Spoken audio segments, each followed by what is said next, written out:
जब experts scuba divers पहली बार केव में डाइविंग करते हैं तो डिजास्टर आने पर उनका कॉन्फिडेंस और एक्सपीरियंस उनके खिलाफ काम करने लगता है। 1985 के नवंबर में रिचर्ड पैटर्न और क्लर्क मैकोनेल टेक्सास स्टेट के सैन मार्कोस यूनिवर्सिटी में स्टूडेंट थे। वो दोनों काफी एक्सपीरियंस डाइवर्स थे जो ओपन वाटर डाइविंग में अपने इंस्ट्रक्टिव सर्टिफिकेशन प्राप्त करने की कोशिश कर रहे थे। टेक्सास स्टेट ने डॉन नाम के मास्टर डाइविंग इंस्ट्रक्टर के थ्रू पढ़ाए जाने वाले एडवांस डाइविंग कोर्स ऑफर कर रहे थे। डॉन हेस काउंटी में एक रेस्क्यू डाइवर थे, नेवी में एक फॉर्मर डाइवर थे और एक डाइव शॉप के मालिक भी थे एंड उनके पास काफी एक्सपीरियंस था जिससे कि वो एक इंस्ट्रक्टर बन गए थे। डॉन अच्छे से जानते थे स्कूबा डाइविंग के खतरे के बारे में और वो अपनी क्लास में सेफ्टी के बारे में अच्छे से समझाते थे। उनका मोस्ट क्रूशियल इंटेंशन में से एक ये था कि जेकोब्स व्हेल से दूर रहना, क्योंकि सिर्फ 30 मिनट दूर थे और किसी तरह कई स्कूबा डाइवर्स को अपनी मौत के लिए अट्रैक्ट किया था। ये जैकोब्स व्हेल ये एक ब्यूटीफुल एरिया है जिसमें क्रिस्टल जैसा साफ पानी है।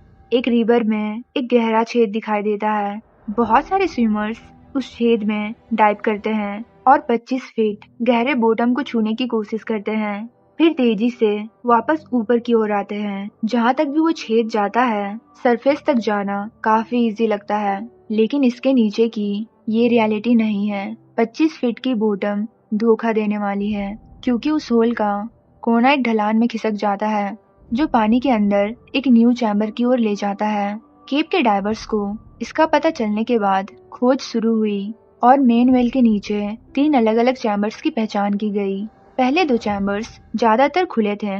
तीसरे चैम्बर में अंदर नेविगेट करने के लिए एक चैलेंजिंग रास्ता था। ये ज्यादातर लोगों के लिए डराने वाला था, लेकिन एक बार दूसरी तरफ जाने के बाद एक डाइवर एक रूम में एंटर करता है जो लगभग 10 फीट लंबा है और नैरोज में कुछ हवा लेने के लिए प्लेस है।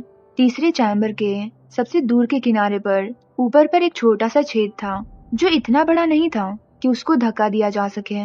फ्लोर के पास देखा गया था उस होल के परे जो कुछ भी था वो इतना अट्रैक्टिव था कि उसे इग्नोर नहीं किया जा सकता था। कई डाइवर्स ने चट्टानों को खींचकर होल के थ्रू से पार होने की कोशिश की थी। ये केवल 4 साल पहले 1979 में था जब डॉन को जेकोब के वेल से 2 लोगों के बॉडी को ढूंढने में हेल्प करने के लिए कहा गया था। केंट मोबिन और मार्क प्रेशर 4th चैम्बर में एंटर कर गए थे, लेकिन वो वापस बाहर नहीं आए। वहाँ टाइट कनेक्टिंग टनल में डाइवर्स को अपनी बॉडी को एक टनल से स्क्वीज करना पड़ा जो कि केवल 2 फीट डायमीटर की थी। टनल से गुजरने के बाद एक चट्टान की स्लाइड ने नैरो ट्यूब को भर दिया। उन्होंने पॉसिबली अपने लास्ट मोमेंट को चट्टानों को साफ करने की कोशिश में बिताया होगा, लेकिन इवेंचुअली टाइम खत्म हो गया होगा। बॉडी रिकवरी टीम केंट और मार्क के बॉडी तक पहुंचने के लिए लैंडस्लाइड को साफ करने में कैपेबल नहीं थे। मार्क का बॉडी 1981 में करंट से बह गया था। केंट का बॉडी अगले 20 साल तक 4th चैम्बर में रहा। डॉन लगभग परेशान हो गया था क्योंकि बहुत सारे डाइवर्स 4th चैम्बर तक पहुंचने की कोशिश में अपनी जान गंवा रहे थे। जैन 1980 में उन्होंने छोटे छेद को ढकने के लिए सीमेंट नीचे ले गए। उन्होंने पैसेज को बाहर से ब्लॉक कर दिया ताकि पानी अच्छे से बह सके। ऐसा लग रहा होगा कि 4th चैम्बर की स्टोरी खत्म हो गई, लेकिन ये इतना आसान नहीं था। कुछ मंथ्स बाद ही डाइवर्स ने बार्स और सीमेंट को हटा दिया था और एक प्लास्टिक स्लेट पर एक नोट छोड़ दिया था जिसमें लिखा था कि आप हमें बाहर नहीं रख सकते। डॉन ने अपनी पूरी कोशिश की थी लोगों को बचाने के लिए। अब वो डाइवर्स को पूरी तरह से दूर रहने का इंस्ट्रक्शन देने की कोशिश कर रहा है। अनफॉर्चुनेटली डॉन की वार्निंग्स ने उनके 2 करंट स्टूडेंट्स रिचर्ड और क्लर्क में इंटरेस्ट जगा दी होगी।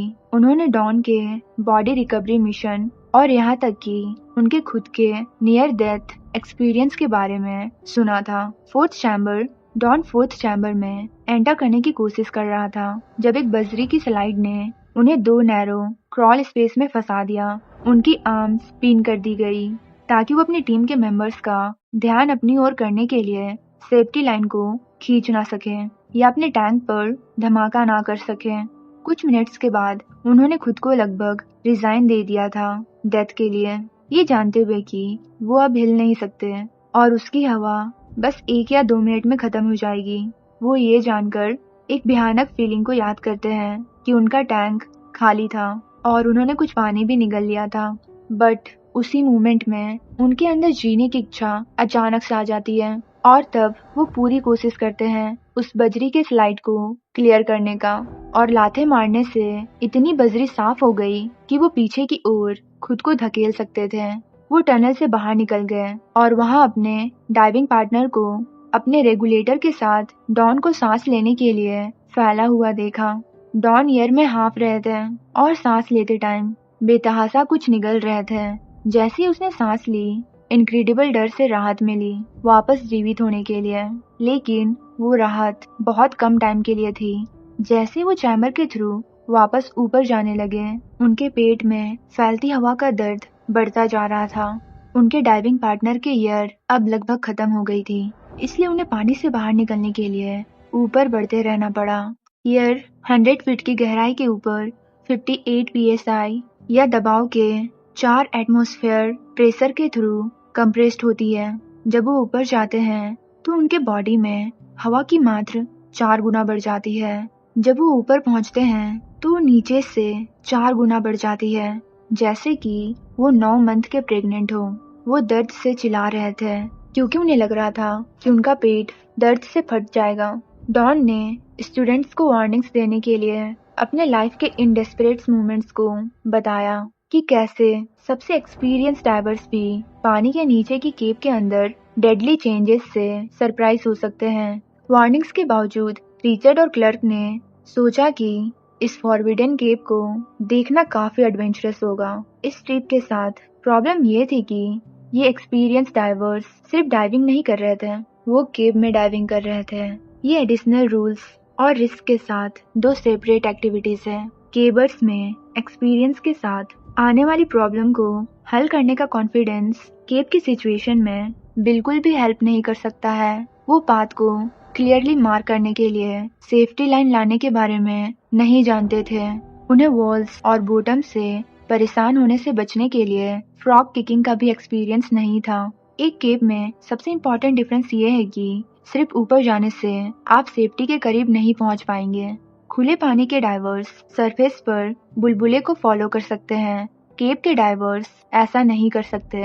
ये थैंक्स गिविंग से पहला वेडनेसडे की रात थी जब रिचर्ड और क्लर्क ने जेकब के वेल में एंटर किया था।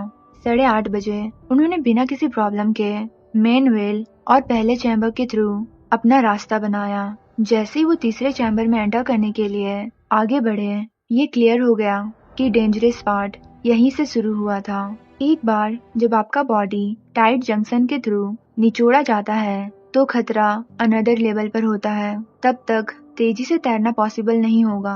अगर आपके सामान में कोई प्रॉब्लम है तो आप एक टाइट इन्वायरमेंट में फंस गए हैं, जिसके लिए स्लो और मेथडिकल एग्जिट की जरूरत होगी। दोनों लोग एंग्सियस थे, लेकिन एक्सप्लोरेशन के अगले पार्ट के लिए एक्साइटेड थे। वो वहां आए थे जहां छोटा सा छेद था जो 4th चैम्बर की ओर जाता था। रिचर्ड और क्लर्क उस छेद के पास पहुंचे और अपने टैंक्स को हटाना शुरू कर दिया। इसके लिए उन्हें टैंक्स को अलग से धकेलना होगा, जबकि छोटे से पैसेज से अपने बॉडी को निचोड़ना होगा। रिचर्ड ने खुद को टनल के थ्रू से धकेल दिया, जबकि क्लर्क फंस गया। क्लर्क ने कुछ मोमेंट वेट किया कि वो टनल से पास हो सके, फिर उसने अपना टैंक हटाना शुरू कर दिया। वो ओपनिंग की ओर बढ़ा और उसने देखा कि उसके दोस्त के चेहरे पर फ्रैंटिक एक्सप्रेशन थे। रिचर्ड अपने बॉडी को चट्टानों से टकराते हुए एक वाइल्ड फोर्स के साथ होल के थ्रू आया। सडनली क्लर्क को रियलाइज हुआ कि क्या गलत था। रिचर्ड के पास कोई एयर टैंक नहीं था, उसका दम घुट रहा था। उसने अपना टैंक पकड़ लिया और उसे रिचर्ड के माउथ में ठूस दिया ताकि वो सांस ले सके। एक पल के बाद उन्होंने रेगुलेटर को आगे पीछे करते हुए सांस लेना शुरू कर दिया, जबकि वो केव से बाहर निकल रहे थे। इसके लिए इनक्रेडिबल अमाउंट में पेशेंस, काम एंड ट्रस्ट चाहिए होता है, और बीच के रास्ते से वापस जाने के लिए चैम्बर 2 और 3 में सांस लेने के लिए एक डेस्परेट स्ट्रगल और डेलीगेट कोऑर्डिनेशन की जरूरत थी। ईच पर्सन रेगुलेटर से बारी बारी सांस लेगा, फिर सांस रोकेगा और माउथ पीस को दूसरे के पास भेजेगा। ऐसा उन्हें खास करके टाइट स्क्वीज से पास होने के टाइम करना था और ये पता लगाना था कि आगे कहाँ जाना है। ये एक इनक्रेडिबल चैलेंज था और वो ऐसा कर रहे थे। रिचर्ड और क्लर्क ने कुछ हद तक रिलीफ के साथ पहले चैम्बर में एंटर किया क्योंकि वो करीब थे। बाहर अंधेरा था, इसलिए कोई सनबीम नहीं थी। मेन वेल की सरफेस का रास्ता ढूंढने के लिए मैप्स और टनल का डिस्क्रिप्शन धोखा दे रहा था। ये पैसेज केव के थ्रू से स्ट्रेट और स्मूथ रास्ता नहीं था, वो एक्चुअली में इरेगुलर था और वहां से पास करना मुश्किल था। वो एयर टैंक शेयर करने के कारण धीरे धीरे आगे बढ़ रहे थे, लेकिन वॉल के ऊपर अपना रास्ता बना रहे थे। इस चैम्बर से बाहर निकलने के लिए जैसे ही उन्होंने धक्का दिया, एक अनरियल साउंड ने उन्हें रोक दिया। उनके सामने टैंक ने एक खोखला क्लैंक बना दिया, जिसने न केवल ये इंडिकेट दिया कि ये बेसिकली खाली था, बल्कि ये भी कि वो किसी तरह छत से टकरा गया था। उसके बाद वो लेफ्ट राइट घूमने लगे और ऊपर की सीलिंग से जैसे ही उनके चारों ओर की दीवारें गिरी, इस डेविस्टेटिंग रियलाइजेशन ने एक पैनिक सिचुएशन पैदा कर दी जिसे मेजर नहीं किया जा सकता। वो दोनों फंस गए थे और उन्होंने एयर में अपनी आखिरी सांस ली थी। क्लर्क ने बस एक लंबी सांस ली थी और उन्हें पता था कि टैंक खाली था। रिचर्ड ने इतनी देर सांस रोक रखी थी कि उनकी आंखें चौड़ी हो गई थी और वो वैसे ही सेलिंग के चारों ओर अपना रास्ता ढूंढने की कोशिश कर रहे थे और किसी भी तरह एक होल की तलाश कर रहे थे। वो मुसीबत में थे। क्लर्क को तुरंत एहसास हुआ कि ये फर्स्ट चैम्बर की रॉन्ग चिमनी थी। गलत चिमनी बेसिकली एक केव के अंदर एक टनल है जो दिखाई देती है सरफेस पर ले जाने के लिए, लेकिन एक्चुअली में ऐसा नहीं है और वो एक डेड एंड था उस केव का। डेस्परेशन के कारण उसने वॉल को उसी रास्ते से पीछे ढकेल दिया जिस रास्ते से वो 20 फीट तक गए थे और फर्स्ट चैम्बर में फिर से चले गए। ये इस चैम्बर के ऊपर तक लगभग 25 फीट था और फिर मेन वेल से होकर दूसरे वेल तक पहुंचा। सरफेस से 25 फीट ऊपर क्लर्क ने पानी के सरफेस को देखा और हवा के लिए जोर से हाँफने लगा। एक सांस रोककर 75 फीट तैरने के बाद उसे रिलीफ महसूस हुआ और वो एक्चुअली में बच गया। ये एक मिरेकल था, बट रिचर्ड अभी भी पानी में था और टाइम खत्म हो गया था।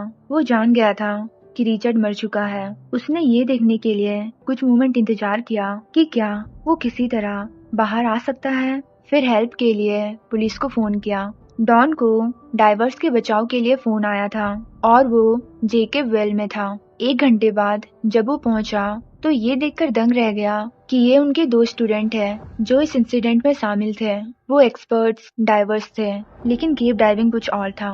लोअर चैम्बर में गंदा पानी भर गया था, इसलिए उन्होंने रिचर्ड के बॉडी को ढूंढने के लिए सुबह तक इंतजार किया। ये क्लियर था कि वहाँ उसके लिए गलत चिमनी में जाने की कोई जगह नहीं थी और क्लर्क ने एग्जैक्टली डिस्क्राइब किया कि वो कहाँ पाया जा सकता था। सैडली डॉन ने अगले दिन रिचर्ड के बॉडी को ढूंढने में हेल्प की। डॉन के लगातार वार्निंग्स के बावजूद और यहाँ तक 4th चैम्बर में एक फिजिकल बैरियर लगाने के बावजूद जेकेब के वेल में एक और जान चली गई। 1 साल बाद केन रसेल दोस्तों के साथ डाइविंग लगाते टाइम 4th चैम्बर में मर गए और डॉन ही उसकी बॉडी को ढूंढने के लिए वहां गया था। इवेंचुअली चैम्बर को स्ट्रिक्टली बंद करने के डॉन के लक्ष्य को साकार किया गया। ये अनुमान लगाया गया है कि कम से कम 8 और पॉसिबली 12 लोगों की जान चली गई जेकेब वेल में स्कूबा डाइविंग के टाइम।